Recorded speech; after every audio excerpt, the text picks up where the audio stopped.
ॐ नागेन्द्रहाराय त्रिलोचनाय भस्मांगरागाय महेश्वराय नित्याय शुद्धाय दिगंबराय तस्मै नकाराय नमः शिवाय मंदाकिनी सलिलचन्दनचर्चिताय नन्दीश्वर प्रमथनाथ महेश्वराय मन्दारपुष्पबहुपुष्पसुपूजिताय तस्मै मकाराय नमः शिवाय शिवाय गौरीवदनाब्जभृङ्ग सूर्याय दक्षाध्वरनासकाय श्रीनीलकण्ठाय वृषध्वजाय तस्मै सिकाराय नमः शिवाय वसिष्ठकुम्भोद्भव गौतमादि मौनीन्द्रसेवाचितशेखराय चन्द्रार्कवैश्वानरलोचनाय तस्मै वकाराय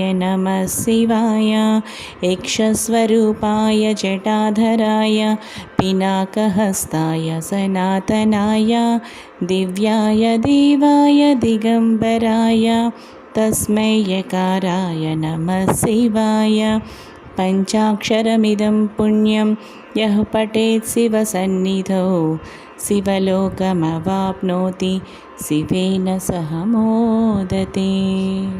ఫ్రెండ్స్, ఈ శివ పంచాక్షరి స్తోత్రం ప్రతి ఒక్కరికి షేర్ చేయండి. అలాగే ఈ వీడియోని లైక్ చేయండి. మరో మంచి వీడియోతో కలుస్తాను.